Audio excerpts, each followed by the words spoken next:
Dito tayo ng baboy kasi magigisa tayo ng gulay. Ayan. Simple yung ulam sa tanghalian. Ayan. Ito sitaw.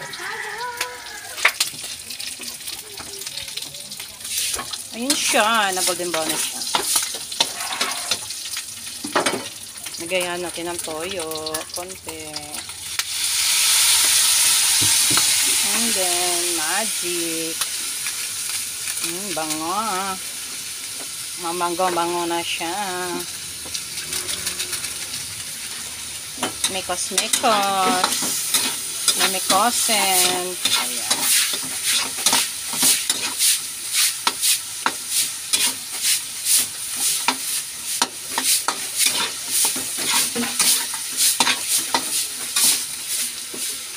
Isa muna tayo bawang.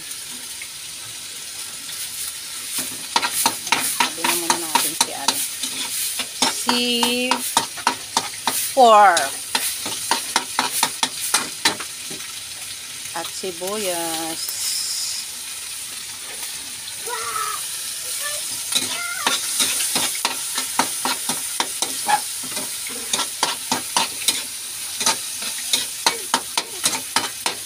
Hindi na ako mag-isa, guys. Nauna pa ang magic saka toyo. Mag-isa tayo. Kamatis. Ayan, sarili kong ano yan, guys. Versions baga. Ayan. Diba? Mekos and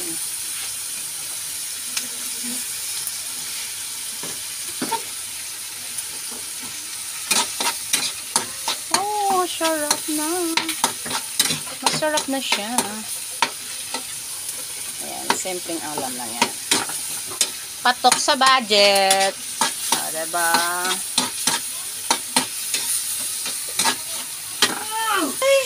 Ayan, pagaluin na natin, guys.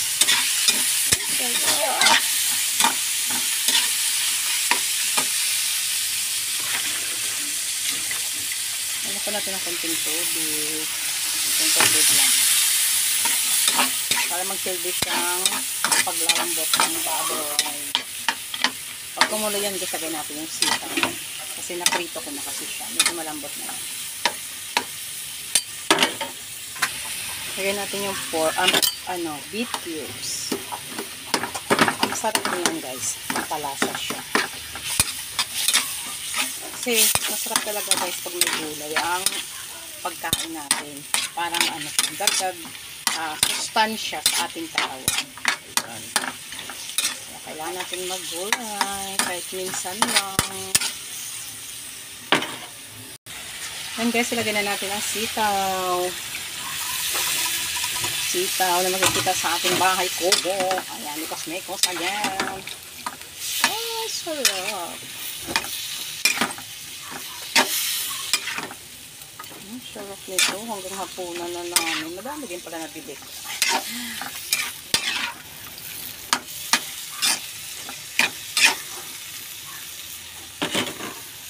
Antay na rin malambot ang sitaw, guys. Ayan, guys, lagyan na natin ang sitaw. Ay, anong pala, pechay. Ayan, dito na ako. Daw ng pechay. Mekos-mekos natin.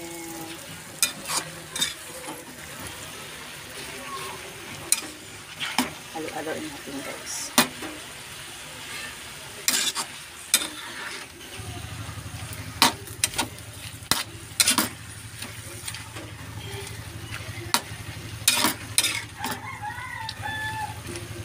Ayan, guys. Antayin natin maluto ng 5 minutes or 10 minutes. Ayan. Takpan natin. Ayan, guys. Ito ng ating ulam. Ayan, ating gulay. Ito na siya.